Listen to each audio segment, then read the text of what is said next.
I welcome each one of you, my fellow pilgrims to heaven, for our weekly Bible study in Telugu language, one of the South Indian languages. Now, this is the second Sabbath school lesson study in Telugu language. Now, I will switch over to Telugu language. ప్రియ సోదరి సోదరులారా, మిమ్మల్ని అందరినీ కూడా మన వారపు Bible పఠనానికి ఆహ్వానిస్తున్నాను. ఇది రెండవ సబ్బాతు బడి పాఠం. దేవుని యొక్క మహాకృపను బట్టి మనము అనేకమైన విషయాలు, ప్రవచనాలను ఎలా నేర్చుకోవాలనే సూత్రాలు నేర్చుకుంటున్నాం మనం. ఇది నాన్న కూడా మనకి ద జెనెసిస్ ఫౌండేషన్ అన్నారు ఇంగ్లీష్లో. ఇది మన భాషలో నేను ఏమని తర్జుమా చేస్తున్నానంటే ఆది కాండంలోనే వేయబడిన పునాది. మన అందరికి తెలిసిన రీతిగా ఆది కాండం మొదటి గ్రంథం బైబిల్ గ్రంథంలో, అక్కడే వేయబడ్డది పునాది. దేని కొరకు, ఏ విషయాల కొరకు అనే విషయాలు ఈ యొక్క రెండవ పాఠంలో మనం నేర్చుకోబోతున్నాం. మన పాఠంలో ప్రవేశించక ముందు మీరందరూ కూడా ప్రత్యేకంగా ప్రార్థించాలి.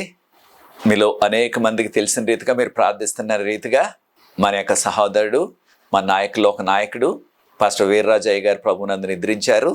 వారి కుటుంబం కొరకు, వారి భార్య కొరకు, వారి కుమార్తెలు ఇద్దరు, వారి యొక్క అల్లుల కొరకు, వారి కొరకు ప్రత్యేకంగా మనం ఆ కుటుంబాల కొరకు ప్రార్థించాలా. మరి యొక్క ప్రార్థన అవసరత, ఈ యొక్క నెల 25వ తారీఖు నుంచి ఈ వేసవ కాలంలో కడవరి కాల ఉజ్జీవ సభలు 6 ప్రాంతాల్లో చేయబోతున్నాం. 6 ప్రాంతాలు, 5 గ్రామాలు, ఒక పట్టణం. ఏప్రిల్ 25, 26, 27 కిష్కిందపాలెం మనం చేయబోతున్నాం. ఇది తెనాలకు దగ్గర కనుక ఇది కృష్ణానది ఒడ్డునే ఉన్నది. అక్కడ 3 దినాలు ఉజ్జీవ సభలు జరుపబోతున్నాం. తర్వాత 28, 29, 30 3 రోజులు పెరవలపాలెంలో చేయబోతున్నాం. దాని ప్రక్కనే, దానికి దగ్గరలోనే ఉన్నది. తర్వాత మే 1, 2, 3 తారీఖులు భృగుబండ, సత్తెనపల్లికు ఒక 7-8 కిలోమీటర్ల దూరంలో ఉంటుంది. సత్తెనపల్లి పట్టణానికి భృగుబండ, అక్కడ 3 దినాలు. తర్వాత మే 5 నుంచి మే 10 వరకు నరసరావుపేట పట్టణంలో మనం చేయబోతున్నాం. తర్వాత మే 14 నుంచి 17 వరకు కోనసీమ, అంబేద్కర్ కోనసీమ జిల్లాలో నరేంద్రపురం ఆ గ్రామంలో చేయబోతున్నాం. 4 దినాలు ఉజ్జీవ సభలు. చివరగా సమ్మల్దీవి, దీన్ని ఎడ్లవారి మెరక కూడా అంటున్నారు, ఆ గ్రామంలో. ఇది మన ఫ్లీజ్ కాలేజీకి ఒక 10-12 కిలోమీటర్ల దూరంలో ఉంటుంది. అక్కడ మే 18, 19, 20 కనుక ప్రియ సోదరి సోదరులారా, ఈ ఉజ్జీవ సభల కొరకు ప్రార్థించండి. మీరు ఈ ప్రాంతాల్లో, ఈ 6 ప్రాంతాలు ఎక్కడైనా దగ్గరగా ఉన్నట్లయితే తప్పకుండా మీరు ఆ ఉజ్జీవ సభలకు వచ్చి దానిలో పాల్గొనవలసిందిగా మీకు అందరికి కూడా ఆహ్వానం తెలియజేస్తున్నాను. ప్రాముఖ్యంగా మీరందరూ కూడా ప్రత్యేకంగా ప్రార్థించాలి. ఈ యొక్క 6 ఉజ్జీవ సభలు, 6 ప్రాంతాల్లో ఉజ్జీవ సభలు ఈ యొక్క వేసవకాలంలో ఏప్రిల్ 25న ప్రారంభమయ్యి మే 20 వరకు జరుగుతుంది. కనుక ఈ వేసవకాలంలో మా ప్రయాణాల్లో, ఆరోగ్య విషయంలో, అన్ని విషయాల్లో ప్రభు కృప చూపేలాగా మీరు ప్రార్థించండి. ప్రార్థన చేసుకుని రెండవ పాఠంలో మనం కొనసాగబోతున్నాం. ప్రార్థన. పరిశుద్ధ ప్రేమ గల మా తండ్రి, మమ్మల్ని, మా కుటుంబాలని, మా సంఘాలని మీరు ప్రేమించి మీరు మా పట్ల మీరు చూపుచున్న కృపను బట్టి వందనాలు చెల్లిస్తున్నాం. ఈ రెండవ పాఠాన్ని మేము ధ్యానించడానికి మాకు అనుగ్రహిస్తున్న కృపను బట్టి వందనాలు. మమ్మల్ని, మా కుటుంబాన్ని ప్రత్యేకంగా ఆశీర్వదించండి. ఈ వాక్యాన్ని వీక్షిస్తున్న ప్రతి వ్యక్తిని, వారి కుటుంబాలని దీవించండి. అనేక మందితో ఈ యొక్క వీడియోను షేర్ చేస్తున్నారు ప్రభా. ఎవరైతే ఈ యొక్క వీడియోను ఇతరులకు అందిస్తున్నారో వారిని కూడా ప్రత్యేకంగా దీవించండి. ఈ దీన పరిచర్య కొనసాగించడానికి నీ కృపను నాకు అనుగ్రహించండి. నాకు సహకరిస్తున్న ఎవరి బిడ్డలను ప్రత్యేకంగా దీవించండి. మీరే ఆశీర్వదించమని, మీరే మహిమ పొందమని రెండవ పాఠం ద్వారా యేసు ప్రభువు వారి పరిశుద్ధమైన నామమును బట్టి ప్రార్థిస్తున్నాను తండ్రి, ఆమేన్. ప్రియ సోదరి సోదరులారా, ఆది కాండములోనే వేయబడిన పునాది. మనం నేర్చుకుంటున్నవి ప్రవచనాలని ఎలాగ అర్థం చేసుకోవాలి, బైబిల్ ప్రవచనాలని ఎలాగ అర్థం చేసుకోవాలా, బైబిల్ ప్రవచనాలు ఎలా చదివినట్లయితే మనకి అవి అవగాహన అవుతుంది అనే విషయాలు, ఆ సూత్రాలు నేర్చుకుంటున్నాం. మరలా ఆది కాండంలో వేసిన పునాది అంటారు ఏమిటి అనే ప్రశ్న మనందరికీ వస్తుంది. నాకు కూడా వచ్చింది ఆ ప్రశ్న. ఆది కాండంలో పునాది ఏమిటి అనగా మనందరికీ తెలిసిన రీతిగా ఒక భవనాన్ని కట్టాలంటే, ఒక గృహాన్ని కట్టాలంటే పునాది అవసరం. ఈ రోజుల్లో పిల్లర్లు వేస్తున్నారు. మన పిల్లర్ అని కూడా చెప్పుకోవచ్చు కావాలంటే. పూర్వకాలంలో పునాది కనుక పునాది అనే మాట, ఇంగ్లీష్లో ఫౌండేషన్ అనే మాట మనకి ఎంతో వాడుక అయిపోయింది. కనుక పునాది వేసిన తర్వాత అప్పుడు దాని మీద ఆ యొక్క భవనాన్ని కడతాం. కనుక పునాది చాలా ప్రాముఖ్యం. కనుక ఈ ప్రవచనాలనే ఈ పెద్ద భవనాన్ని, ఈ ప్రవచనాలనే ఈ యొక్క మహా పెద్ద గృహాన్ని మనం అవగాహన చేసుకోవాలంటే ఆ పునాదిని కూడా మనం అవగాహన చేసుకోవాలి. ఏ పెద్ద భవనం అయినప్పటికీ, ఎంత రాజభవనం అయినప్పటికీ పునాది మీద అది నిలబడుతుంది. ఆ యొక్క పునాదిని మనం అర్థం చేసుకోవాలి. ప్రాముఖ్యంగా ఈ ప్రవచనాలు లోతుగా మనకు తెలియాలంటే ప్రవచనాలకు సంబంధించిన పునాది ఆది కాండంలోనే, అనగా ఆదిలోనే. ఆది కాండం ఏం చెప్తుంది మనకి? దేవుడి లోకాన్నంతా ఏ రీతిగా సృష్టించారు. ఆది కాండం మొదటి 2 అధ్యాయాలు. ఆదాము అవ్వ ఏ రీతిగా పాపంలో పడిపోయారు 3వ అధ్యాయం. 4వ అధ్యాయంలో వారి యొక్క సొంత కుమారులే కయ్యూను ఏబేలుని చంపేశారు. 5వ అధ్యాయంలో అనేకమైన వంశావళి మనకు చెప్పబడ్డది. ఆది కాండం 6వ అధ్యాయం, 7వ అధ్యాయం, 8వ అధ్యాయం, 9వ అధ్యాయాల్లో జలప్రళయం గురించి చెప్పబడ్డది. ఇవన్నీ కూడా ఆదిలో జరిగినవి. ఆ ఆదిలోనే, అనగా ప్రారంభంలోనే ప్రవచనాలకు సంబంధించిన పునాది వేయబడ్డది. వాటి గురించి మనం నేర్చుకోబోతున్నాం ఈ 2వ పాఠంలో. మనకి ఇవ్వబడిన మూలవాక్యం, కంఠిత వాక్యం యోహాను సువార్త 1వ అధ్యాయం 29వ వచనం. యోహాను సువార్త 1వ అధ్యాయం 29వ వచనం. ఈ యొక్క వచనాన్ని ఎవరైనా సరే వచ్చిన వారు మన భాషలో చదివి వినిపించవలసిందిగా నేను కోరుతున్నాను. యోహాను సువార్త 1వ అధ్యాయము 29వ వచనము. మరునాడు యోహాను యేసు తన యొద్దకు రాక చూచి, ఇదిగో లోకపాపమును మోసుకొని పోవు దేవుని గొర్రెపిల్ల. ఇది నాన్న మనకి చదివి వినిపించిన యవనస్తుడు రోహిత్. మీలో అనేక మందికి జ్ఞాపకం ఉంటుంది. రోహిత్ మనకు ప్రతి వారం కూడా ఈ కార్యక్రమాలు ఇంగ్లీషు, తెలుగు కూడా ఎడిటింగ్ చేస్తున్నారు. ఈ యొక్క యవనస్తుడికి చదువు అయిపోయింది. బైబిల్ గ్రంథంలో MA చదివారు. పరీక్షలు అయిపోతున్నాయి. వచ్చే వారానికి ఇక్కడ ఉండరు, వారి ఇంటికి సెలవులకు వెళ్ళిపోతున్నారు. అయితే మనకి ఈ ఎడిటింగ్ ఎవరు చేస్తారు అనే ప్రశ్న కూడా మనందరికీ ఉంది, నాకు కూడా ఉన్నది. అయితే దేవుడు ఎవరో ఒకరిని మనకి సహాయం చేయటానికి ఆయన ఏర్పాటు చేస్తారు. కనుక రోహిత్ కొరకు ప్రార్థించండి. ఇక పరీక్షలు అయిపోయి ఇంటికి వెళ్ళిపోతున్నారు కనుక త్వరలో ఆయనకి పాస్టర్ ఉద్యోగం వస్తుంది. పాస్టర్గా నియమించబడతారు ఎక్కడో చోట. అక్కడ ప్రభు సేవలో ఘనంగా వాడబడాలని. మరి ఎక్కడ ప్రభు వాడుకుంటారో మనకి ఇంకా తెలియదు. వారు పనిచేసే ఆ ప్రాంతం మనకి ఇంకా కూడా వారు నాయకుల వివరాలు అందించలేదు. ప్రార్థించండి, దేవుడు ఆయన కృపలు ఎక్కడో చోట ఘనంగా ఈ యవనస్తుని రోహిత్ని వాడుకునేలాగా. థ్యాంక్ యూ రోహిత్, మీరు చేసిన గొప్ప సహాయానికి వందనాలు. మేము వెళ్తున్న ఈ వేసవకాలంలో ఆ 6 గ్రామాల్లో కూడా రోహిత్ మాతో వస్తారు. మీరు రోహిత్ని ఆ ప్రాంతాల దగ్గరలో ఉన్నట్టయితే, ఈ 6 ప్రాంతాల్లో మీరు ఎక్కడైనా ఉన్నట్లయితే దగ్గరలో మీరు రావచ్చు, రోహిత్ని కూడా కలుసుకోవచ్చు. మనకి ఇవ్వబడిన ఈ యొక్క మూలవాక్యంలో చెప్పబడింది, ఇదిగో సమస్త లోక పాపములను మోసుకొని పోవు దేవుని గొర్రె పిల్ల. ఎవరు దేవుని గొర్రె పిల్ల? యేసు ప్రభు వారు. కనుక బైబిల్ గ్రంథం ప్రవచనాలు మనం అర్థం చేసుకోవాలంటే ఆ యొక్క సూత్రాలు, అనగా బైబిల్ ప్రవచనాలు అర్థం చేసుకోవటానికి అవసరమైన ఆ ప్రిన్సిపల్స్ అంటున్నాం ఇంగ్లీష్లో, సూత్రాలు, వాటి యొక్క వేర్లు ఎక్కడున్నాయో మనం ఒక్కసారి తెలుసుకోవాలి. ప్రవచనాలు అనగానే మనకు వెంటనే జ్ఞాపకం వచ్చేది ప్రకటన గ్రంథం, అదే రీతిగా దానియేలు గ్రంథం. ఈ యొక్క ప్రకటన గ్రంథంలో చెప్పబడిన ప్రవచనాలు, వాటికి కల ఆ వేర్లు, ఇంగ్లీష్లో రూట్స్ అంటున్నాం, ఎక్కడ ప్రారంభమయ్యాయి ఆ వేర్లు? మనందరికీ కనిపించేది ఆ చెట్టే కనిపిస్తుంది, కానీ ఆ వేర్లని మనం పట్టించుకోము.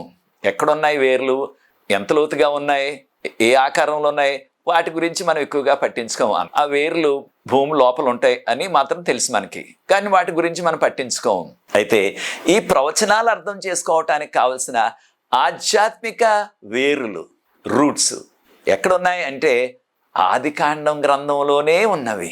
ఆది కాండం గ్రంథంలో, తక్కిన పాత నిబంధన గ్రంథంలో అనేక మార్లు దేవుని యొక్క గొర్రె పిల్ల గురించి చెప్పబడ్డది. మన మూలవాక్యంలో, కంఠత వాక్యంలో చూసాం, సమస్త లోక పాపములను మోసుకొని పోవు దేవుని గొర్రె పిల్ల. మనందరికీ తెలిసిన రీతిగా ఆ యొక్క గొర్రె పిల్ల గురించి అనేక సందర్భాల్లో మనం పాత నిబంధనలో చదువుతున్నాం. మనందరికీ తెలిసిన రీతిగా ఆదాము అవ్వ పాపం చేసిన తర్వాత వారిని ఏదేను తోటలో నుంచి దేవుడు అక్కడి నుంచి వెళ్ళగొట్టక ముందు వారు సొంతగా పాపం చేసిన తర్వాత ఆకులతో వారు కచ్చడాలను కుట్టుకున్నారు, అనగా వస్త్రాల్లాగా వారి యొక్క నగ్నత్వాన్ని కప్పుకున్నారు. దేవుడు వారికి యొక్క చర్మంతో వారికి ఆ వస్త్రాల్లాగా తయారు చేసి ఇచ్చారు. చర్మంతో, ఏ చర్మంతో? ఖచ్చితంగా అది గొర్రెపిల్ల యొక్క చర్మం. మరి గొర్రెపిల్ల చర్మం కావాలంటే గొర్రెపిల్లని వధించాల. కనుక మనకి వివరాలన్నీ కూడా బైబిల్ గ్రంథంలో లేకపోయినప్పటికీ ఆదికాండం 3:21 ఆ యొక్క జంతువుల యొక్క చర్మం ద్వారా వారికి వస్త్రాలు కలుగు చేసి వారి నగ్నత్వాన్ని కప్పుకోవటానికి ప్రభు ఇచ్చారని చెప్పబడ్డది. కనుక బైబిల్ పండితులందరూ కూడా చెప్పేది ఏమిటంటే ఖచ్చితంగా ఆ యొక్క వధించబడిన ఆ గొర్రె పిల్ల, దానిలోని మనం ప్రవచన సారం అంటున్నాం, స్పిరిట్ ఆఫ్ ప్రాఫెసీ అంటున్నాం ఇంగ్లీష్లో. దానిలో ఎంతో విపులంగా చెప్పబడ్డది. ఆ గొర్రె పిల్లను ఆదాం వధించిన తర్వాత ఆ గొర్రె పిల్లకు ఉన్న ఆ చర్మాన్ని వారికి వస్త్రంగా ఇచ్చారు ప్రభు. వారి నగ్నత్వాన్ని కప్పుకున్నారు. అనగా ఆది నుంచి కూడా మన యొక్క పాపాలని లేకపోతే మనకున్న నగ్నత్వాన్ని కప్పినది గొర్రె పిల్ల యొక్క ఆ చర్మము. దానితో పాటు ఆది కాండంలో మనకి గొర్రె పిల్ల గురించి ఇంకా అనేకమైన వివరాలు కనిపిస్తున్నాయి. కనుక ఈ యొక్క ప్రకటన గ్రంథంలో గొర్రెపిల్ల అనే మాట 27 సార్లు వాడబడ్డది. 27 సార్లు ఏకంగా. లేవీ కాండం కాకుండా, లేవీ కాండంలో అనేక మార్లు వాడబడ్డది గొర్రెపిల్ల గురించి. కారణం, బలి అర్పణలు చేయటానికి ఏ రీతిగా, ఏ పాపానికి ఏ రీతిగా బలి అర్పణ చేయాలా అనే విషయాలు చెప్పబడ్డాయి. కనుక అనేక మార్లు గొర్రెపిల్ల గురించి ప్రస్తావన ఉన్నది లేవీ కాండంలో. కానీ బైబిల్ గ్రంథం అంతట్లో ప్రాముఖ్యంగా క్రొత్త నిబంధనలో ఎక్కువ సార్లు గొర్రెపిల్ల అనే మాట వాడబడినది ప్రకటన గ్రంథం. 27 సార్లు ఏకంగా. అనగా ఎవరు ఈ యొక్క గొర్రెపిల్లకి సాదృశ్యం? లోక పాపాలను మోసుకుని వెళ్ళిన గొర్రెపిల్ల యేసు ప్రభు వారు. కనుక పాత నిబంధనలో మనకు చెప్పబడిన ఈ యొక్క గొర్రెపిల్ల, దాని యొక్క బలి అర్పణ, అనగా బలి అర్పణ చేసినప్పుడల్లా కూడా గొర్రెపిల్లను వాడారు. ఎవరికి సాదృశ్యంగా? యేసు ప్రభుకు సాదృశ్యంగా. ఒక్కొక్క పాపం చేసిన వ్యక్తి ఒక పాపానికి ఒక గొర్రెపిల్లని అర్పించాలా. ఉదాహరణకు 100 పాపాలు చేస్తే 100 గొర్రెలను అర్పించాలా. యేసు ప్రభు వారు మనందరి పాపాల నిమిత్తం దేవుని గొర్రెపిల్లగా ఒకేసారి బలియాగం అయిపోయారు శిలువ మీద. హెబ్రీయులకు రాసిన పత్రిక 10:10 ఈ విషయాలు చెప్పబడ్డవి. కనుక ప్రియ సోదరి సోదరులారా, ఈ ఆది కాండంలో ప్రస్తావించబడిన ఈ యొక్క గొర్రెపిల్ల గురించి మరికొన్ని విషయాలు మనం తెలుసుకోబోతున్నాం. ఆది కాండంలో ఇవి పునాది వలె మాత్రమే చెప్పబడ్డది గొర్రెపిల్ల గురించి, అంటే కొంచెం మాత్రమే. తక్కిన గ్రంథాల్లో ఆది కాండం తర్వాత ఇంకా 38 గ్రంథాలు ఉన్నాయి పాత నిబంధనలో. ఆ గ్రంథాలన్నిటికీ కూడా ఇంకా ఎక్కువ వివరణ. అనగా బైబిల్లో మనం గమనించవలసింది ఏమిటంటే, ప్రవచనాల్లో మనం గమనించవలసింది ఏమిటంటే, ఒక విషయాన్ని దేవుడు బయలుపరిచినట్లయితే తర్వాత వచ్చే అధ్యాయాల్లో లేకపోతే తర్వాత పుస్తకాల్లో, తర్వాత గ్రంథాల్లో ఇంకా ఎక్కువ వివరణ ఇస్తారు ఆ విషయం గురించి. ఉదాహరణకు దానియేలు గ్రంథం 2వ అధ్యాయంలో ఉన్న విగ్రహం, ఒక ప్రతిమ ఉన్నది. అది 4 సామ్రాజ్యాలకి సాదృశ్యం. అక్కడ క్లుప్తంగా చెప్పబడినది.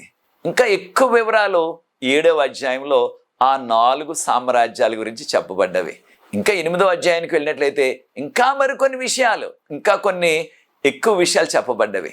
అలాగే ఆది కాండంలో పునాదిలాగా చెప్పబడ్డాది గొర్రెపిల్ల గురించి.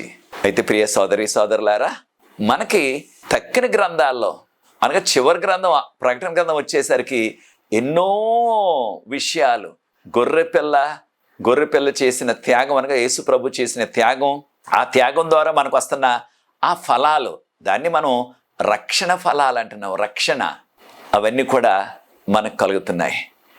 కనుక ప్రియ సోదరి సోదరులారా, మనము యొక్క పునాదిని అర్థం చేసుకున్నట్లయితే మన యొక్క అవగాహన చాలా బలంగా ఉంటుంది.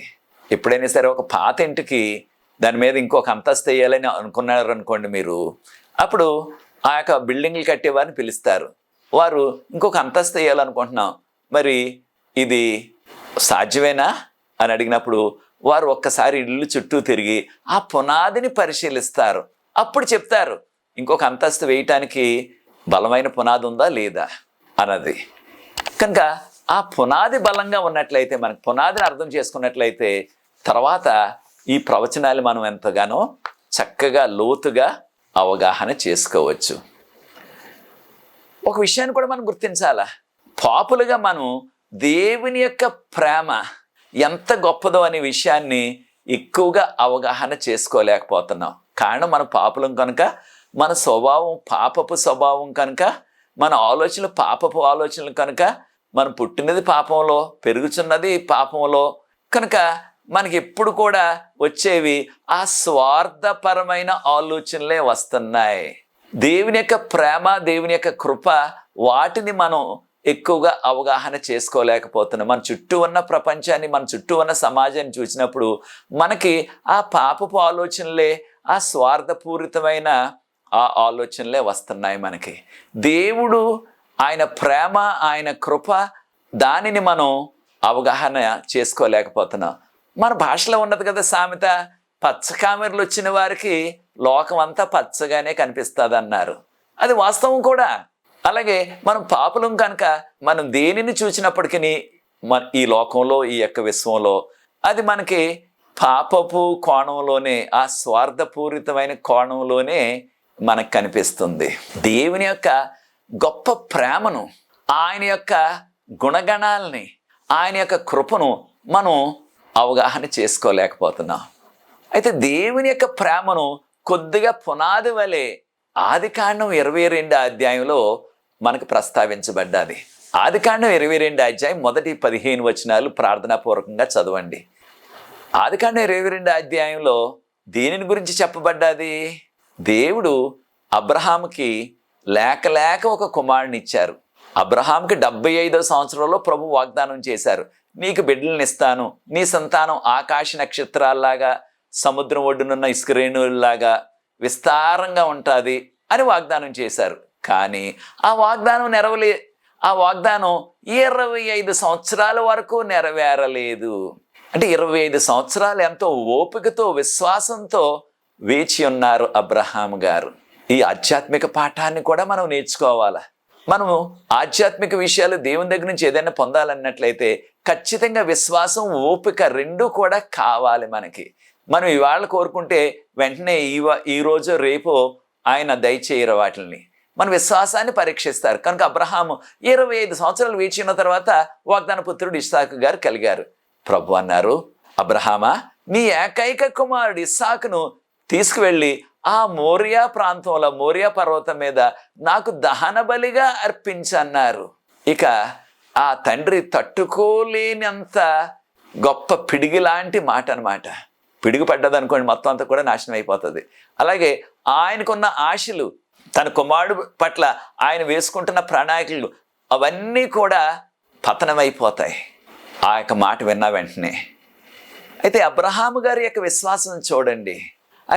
అబ్రహాము గారు దేవుడు ఎప్పుడైతే చెప్పారో ఆయన ఉదయాన్నే లేచిపోయారు. 2 సేవకులు తీసుకున్నారు. ఒక కత్తి తీసుకున్నారు బలి అర్పణ చేయడానికి, కావలసిన అగ్ని తీసుకున్నారు. కాన్వెంట్ ఆ రోజులు అగ్గిపెట్టెలు లేవు కదా, లేదా ఈ రోజులాగా లైటర్స్ లేవు కనుక ఆ అగ్నిని ఒక చిన్న పాత్రలో వేసి తీసుకువెళ్ళాల ఆ నిప్పుల్ని. అలా తీసుకువెళ్తున్నారు. దహన బలిని దహించడానికి కావలసిన కర్రలు కూడా తీసుకువెళ్తున్నారు. గొర్రె పిల్లని తీసుకువెళ్ళలేదు. ఆయన బయలుదేరి వెళ్ళిపోతున్నారు. దేనికి? తన ఏకైక కుమారుడు, ముద్దుల కుమారుడు, తన యొక్క ఊహాలోకం అంతా కూడా, తనకున్న సమస్తం కూడా ఈ కుమారుడి మీదే ఆధారపడ్డాది. దేవుడిచ్చారు వాగ్దాన పుత్రుడు.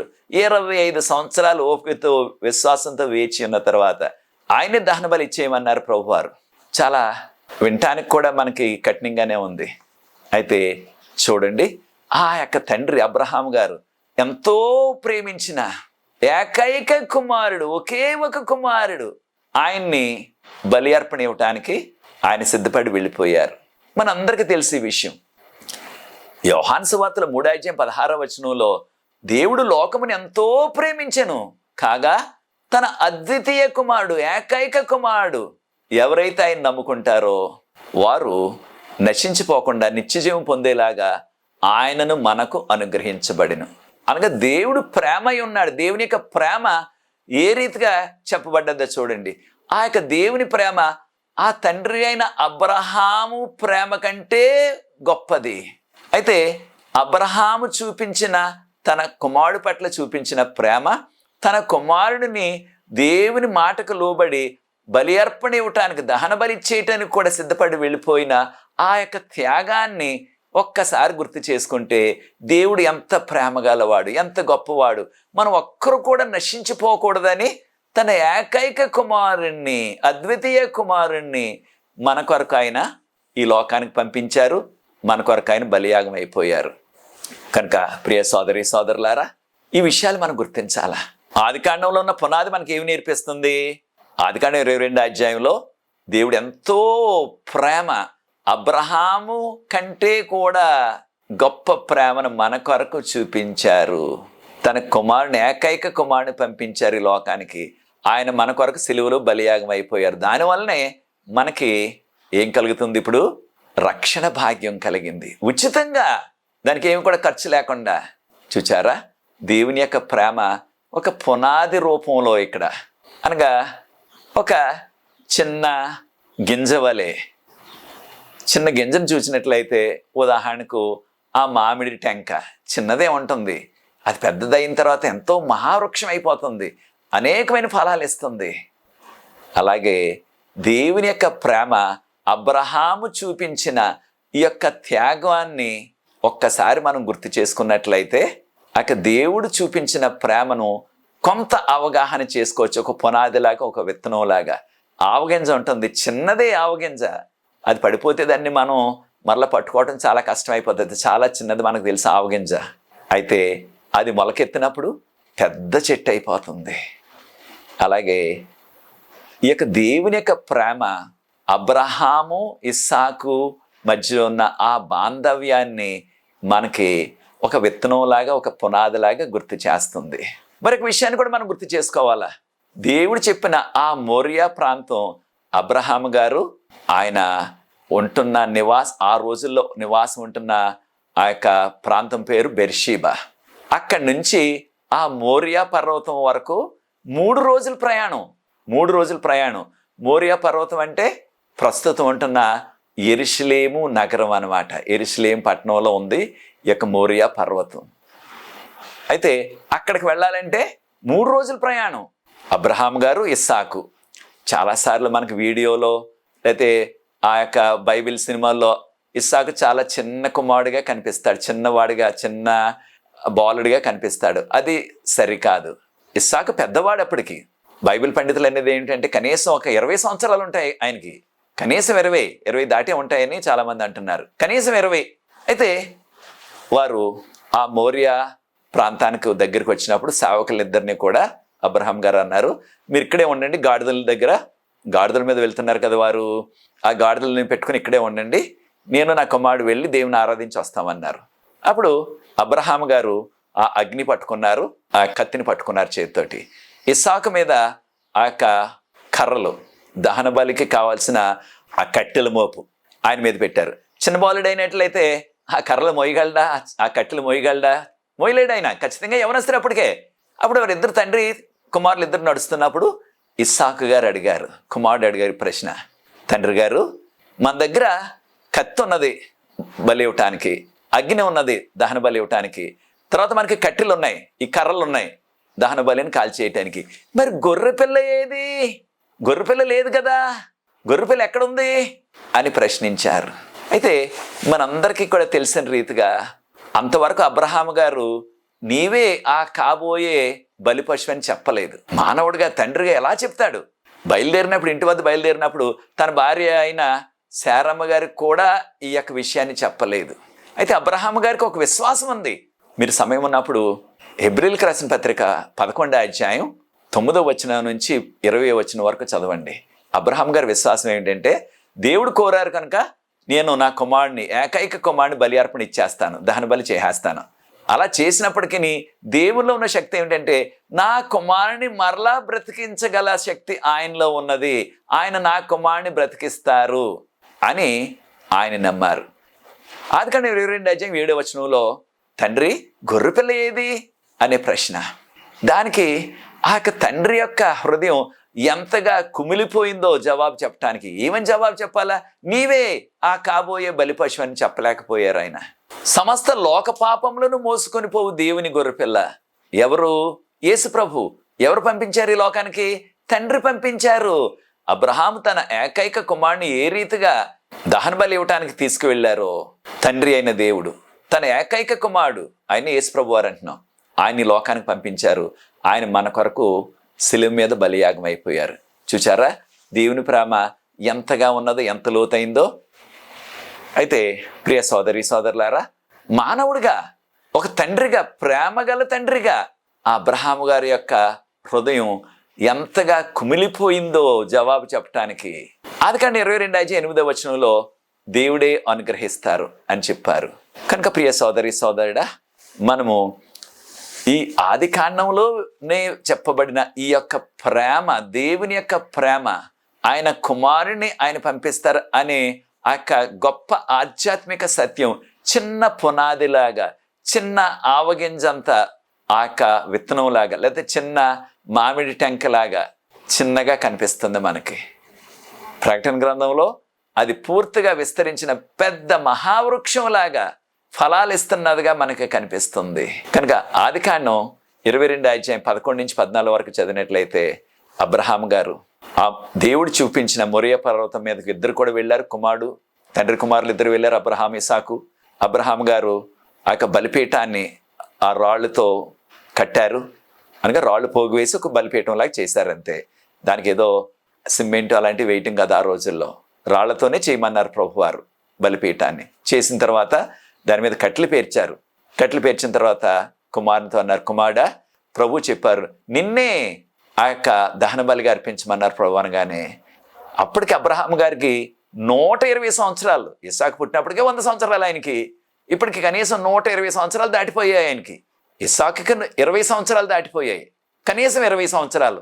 అలాంటి యవనస్తుడు నేను చనిపోను, నేను బలి అర్పణ ఎందుకు అవ్వాలా, నేను దహన బలి ఎందుకు అవ్వాలా? దహన బలి అంటే తెలిసి ఇస్సాక్కి దాని యొక్క తలను వధించి ఆ పశువుని అంతటిని కూడా, ఆ యొక్క గొర్రెపిల్లను పూర్తిగా దహించి వేస్తారు. దాన్ని దహన బలి అన్నారు.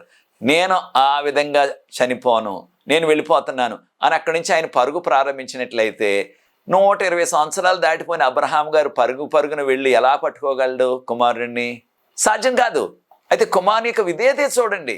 దేవుడు చెప్పారు కనుక ఆయన రెండో మాట పలకకుండా, దేవుడు అలాగెందుకు చెప్పారు నీకు? బలి అర్పణ అంటే గొర్రెపిల్ల కదా, మనిషిని ఎందుకు ఇవ్వమన్నారు అని ఏ విధమైన వాదన చేయకుండా ఆయన మౌనంగా ఆ బలిపీఠం మీద ఆయన పడుకున్నాడు. ఇక అబ్రహాం గారు కత్తి ఎత్తేశారు. ఒక్క క్షణంలో ఆ కత్తి కిందకు వచ్చేస్తుంది. తన యొక్క ఒకే ఒక కుమారుడు, ప్రేమించిన కుమారుడు యొక్క ఆ యొక్క తల నరకబడుతుంది. అయితే ఎంతటి వేదన ఉంటుందో చూడండి మనసులో తండ్రికి. అయినప్పటికీ దేవుడు చెప్పారు కనుక నేను చెయ్యాలా, నేను ఈ విధంగా చేసినట్లయితే దేవుడే నా కుమారుని మరలా బ్రతికిస్తారు అనే విశ్వాసం ఆయనకున్నది. దేవుడు చెప్పినట్లు చేయాలి నేను. ఆయన కత్తి పైకి ఎత్తేసినప్పుడు అప్పుడు ఆకాశం నుంచి వినబడ్డాది ఏమిటి? స్వరం, అబ్రహామా, నీ విశ్వాసాన్ని నేను పరీక్షించాను, నీ ఏకైక కుమారుని కూడా ఇవ్వటానికి నువ్వు వెనిచూపలేదు, నీవు వెనిదీయలేదు, కనుక ఈ యొక్క కుమారుడికి ఏ హాని నీవు చేయవద్దు అని చెప్పారు. ప్రియ సోదరి సోదరులారా, మనందరికీ తెలిసిన రీతిగా అబ్రహాము గారు ఆ యొక్క బలిని ఇవ్వలేదు. కారణం దేవుని యొక్క స్వరం వినబడ్డది ఆకాశం నుంచి, అది జరగలేదు. అయితే అబ్రహాం గారికి వినిపిస్తుంది, ఆ యొక్క సౌండ్ వినిపిస్తుంది. ఆ ప్రక్కనే ఒక గొర్రెపోతు అరుస్తున్నట్టుగా ప్రక్కకు చూచారు. ఆ ప్రక్కనే ఉన్న పొదలో దాని యొక్క కొమ్ములు ఆ యొక్క పొదలో చిక్కుకొని ఆ యొక్క గొర్రెపోతు అరుస్తుంది, అక్కడ పొట్టేలు అరుస్తుంది. అప్పుడు అబ్రహాం గారికి తెలిసిపోయింది ఏంటంటే దేవుడే అనుగ్రహించారు, దేవుడే పంపించారు. దారిలో చెప్పారు కదా దేవుడే అనుగ్రహిస్తారు ఆ బలి పశువునని. వెంటనే ఆ ప్రక్కనే కదా ఉన్నది పొదలో, దాన్ని తీసుకొచ్చి ఇస్సాకుని తొలగించి అక్కడి నుంచి ఆ గొర్రెపిల్ల ఆ యొక్క పొట్టేలును ఆ గొర్రెపోతును బలి అర్పణ చేశారు. అయితే ప్రియ సోదరి సోదరులారా, మనం ఈ యొక్క సత్యాన్ని నేర్చుకోవాలా. యేసు ప్రభు వారు ఈ లోకంలో ఉన్నప్పుడు బాప్తిసం పొందినప్పుడు యోర్దాను నదిలో ఆకాశం నుంచి వినబడ్డది స్వరం. ఏమని? ఈయనే నా ప్రియ కుమారుడు, ఈయన యందు నేను ఆనందించుననే స్వరం ఆకాశం నుంచి వచ్చింది.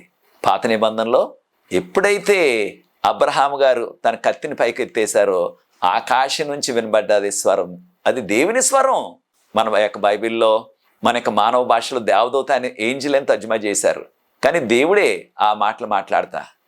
కనుక ప్రియ సోదరి సోదరులారా, మనకి ఈ యొక్క విషయాన్ని మనం గుర్తించాలా. ఈ లోకంలో పాపం వల్ల మరణం ప్రవేశించింది. ఆదికాండం 3:19 ఆదామా, నేను తినొద్దన్న పండును తిన్నావు కనుక నిన్ను మట్టి నుంచి తీశాను, ఒక దినాన్ని మరల మట్టి అయిపోతావు. కనుక మరణం అనేది చాలా వేదనకరమైనది. ఎవరికైనా సరే, విశ్వాసకైనా, పాస్టర్ గారికైనా, దైవజనుడికైనా మరణం అనేది చాలా వేదనకరమైనది, దుఃఖకరమైనది. అయితే ప్రియ సోదరి సోదరులారా, ఆ యొక్క మరణము అది ఏ వయసు వారికైనా వస్తుంది, పెద్దవారికి, చిన్నవారికి, యవనస్తులకి, ఎవరికైనా వస్తుంది. అది వచ్చినప్పుడు దాన్ని మనం తట్టుకోలేము. ఎవరైనా సరే దాన్ని మనం తట్టుకోలేము. అయితే మనందరికీ తెలిసిన రీతిగా ఆ యొక్క దుర్మార్గుడైన కయ్యోను తన సొంత నీతిమంతుడైన తమ్ముణ్ణి ఏబేలుని చంపేశాడు. చూచారు? దేనికి? దేవునికి లోబడి నువ్వు అన్నాడని తమ్ముడు ఆ కోపంతో తమ్ముడు చంపేశాడు.